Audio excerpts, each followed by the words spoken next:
And welcome back. So we are now speaking with Dr. Sharda Mahabir, National Coordinator, Global Environmental Fund, Small Grants Project, and Rosemary Lal, Program Officer, Energy, Environment and Disaster Management, UNDP Trinidad and Tobago, about the United Nations Development Program. Good morning, ladies. Good morning. Yes. Well, tell us about the program. So over the past 2 to 5 years, the UNDP has invested almost $1 million into the development of Tobago. And one of the best examples of that impact of that is, for example, the Blue Flag certification of boat operators. Tobago is now the island in the Caribbean, the first English-speaking Caribbean island to have Blue Flag certified boat operators, which will, of course, attract new opportunities for tourism. Now, we've invested $1 million. We are now, over the next 2 years, looking to invest almost, the equivalent. So we're looking at another $1 million going into Tobago and being injected into development into Tobago in a number of areas that will directly impact and address social and environmental issues for the islands. And I know, for example, we're talking about investing in renewable energies, which Rosemary will speak to, and early flood warning systems that she will also identify and discuss a little, but also addressing sargassum. And we're bringing to Tobago an exciting opportunity as well to access funding to develop innovative community-based initiatives or small and medium business enterprises with a grant opportunity, which we call the Tobago Challenge. So that's what's coming up in Tobago between the week of that week of the 24th to the 28th of Tobago, of March. Yeah, tell us about these two projects that Doctor spoke about. Sure. So there are two projects, one related to renewable energy and one related to early warning systems for flooding. The renewable energy project looks at installing solar panels in small community-based locations. So in Tobago, that would be the Main Ridge Orientation Center, as well as the Speyside High School. So solar panels were installed, and these are supporting the energy needs of these two locations. In terms of the early warning system for flooding, that's in Bacalet and Crooks River, where we installed stream gauges to monitor the height of the rivers, because those were considered two particularly vulnerable areas. They're not all of the areas. These are projects that are part of the general strategy and policy and program that's ongoing for Tobago, but we're hoping that it contributes in a small but significant way. And that's the question I wanted to ask. By you investing in this sort of initiative, is it that Tobago, as it relates to what you're trying to do, has had a history of problems, and that's why you're putting these mechanisms in place? Yes, of course. I mean, these are not priority areas that are just pulled out of a hat. They're identified as national priorities for Tobago. They're important to the quality of life and to the economy of Tobago. Sargassum for the beaches, for instance. Renewable energy to ensure that there is adequate supply of a critical resource at a time when people will need it. So Speyside, I think they educate up to 5,000 students a year, or 8,000 students a year with their science lab. And that's what the solar panel is powering. The Main Ridge Orientation Center, that has approximately 5,000 visitors per year. So these things are important to the economy, they're important to the quality of life of Tobago. And Doctor, you spoke about new opportunities for tourism in Tobago. How do, I'm speaking about the persons that you're catering for and to, how is that process? How is that done? How do you provide that assistance to the persons that need it the most? Okay, so we're very excited to go to Tobago and launch the first ever Tobago Innovation Challenge, which basically is a competitive opportunity for persons from NGOs, CBOs, CSOs, as well as small and medium business enterprises to be able to apply for funding that will directly support whatever initiatives that they would like to achieve to support innovation in Tobago. And we're looking at innovation in a number of areas. It could be biodiversity, climate change, land degradation, water, chemicals and waste, green economy, or any other solution that it directly aligns with the priorities of Tobago and its thrust towards green tourism. So this opportunity we will also be launching in Tobago the week of the 27th to the 28th. And of course, we would be, that launch will represent the first of a number of training opportunities, as well as initiatives where we would allow persons to learn how to apply for the funding, what we're looking for. But more importantly, there's going to be a stakeholder consultation built into the process that will capture the feedback for what Tobago really wants and how we can help achieve it for the island. Is that? I see that you apparently wanted to say something. Oh no, I'm listening rapidly to my colleague. How does one register? For the Tobago Innovation Challenge, okay. So we have an open opportunity on Monday the 27th, where we'll be launching the challenge at the office of the at Shore Park, at the office of the Chief Secretary. And I'd just like to take a moment to say thank you, Chief Sec, for supporting our initiatives in Tobago.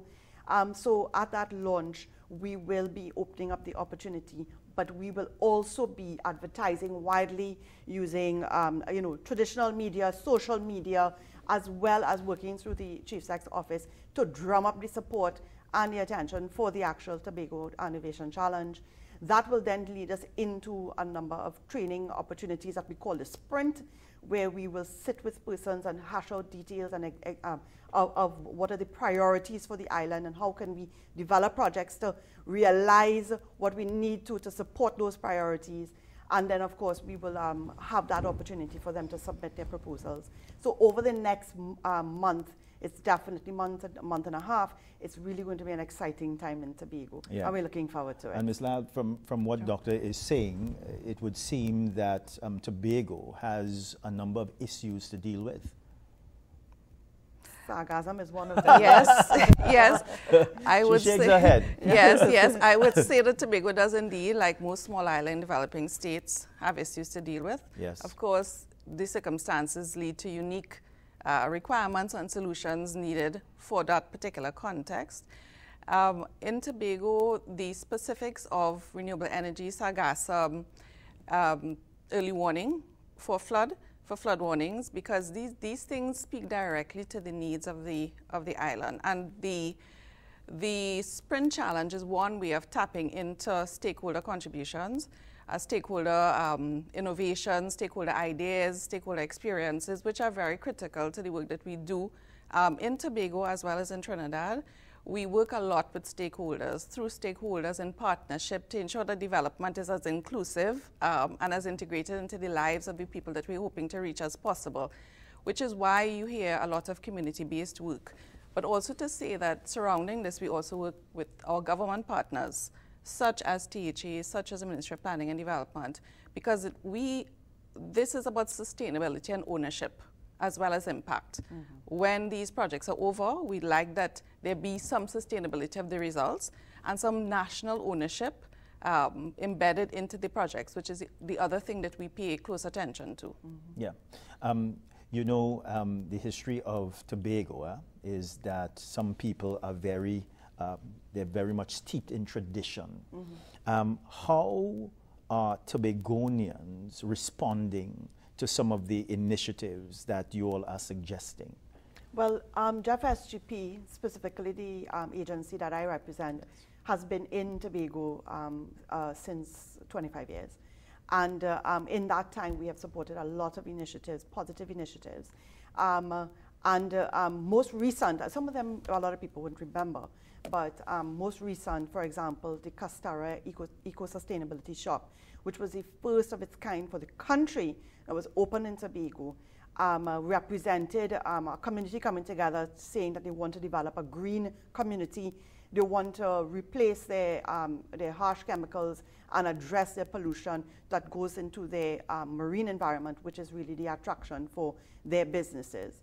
And so that project really has a lot of support in Tobago, is well recognized in Tobago, and I think it's a reflection of the kind of respect that we share for each other the UNDP as well as Tobago for the work that we mutually do. We really do have an excellent working relationship. And again, you know, I mentioned Chief Sec and his office and his facilitation. That has been exceptional with respect to, you know, going forward and getting work done. So, Ms. Lal, they're really buying into the notion of ecotourism in Tobago and trying to do things differently. I would say the tourism being so important to the economy of Tobago, and it's very forward-thinking of the stakeholders in Tobago to pay such close attention to things like renewable energy, to things like innovation in the use of environmental products and how we conserve and manage the environmental products, or the environmental services, I should say, that we find it to be a good fit, a very good fit to the development that we like to support. And I would also like to say kudos to the donors, because we have very important donors as parts of these projects. The European Commission for Humanitarian Aid and Operations, ECHO, is funding the Community Flood Early Warning System project with those 2 stream gauges, and the Global Climate Change Alliance Plus program, which is also an EU-based program, is funding the renewable energy installations. So it's a partnership.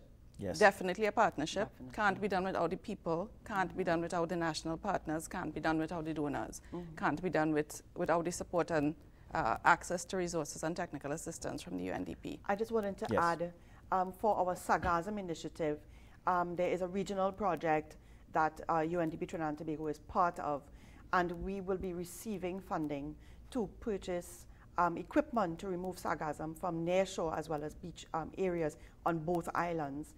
And I would like to also, following from what Rosemary said, acknowledge the Japanese Embassy for supporting that initiative, UNDP Barbados for partnering with us and providing us with the support, the financial support, technical support in achieving that.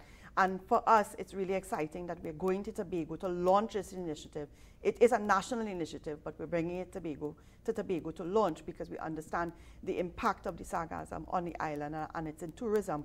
Tourism being, of course, its main livelihood. And just for persons who may not have heard, when is the initiative going to be launched again? On Monday, 27th, at Shore Park, we will be launching the Tobago Innovation Challenge, as well as the Sargassum project in the morning.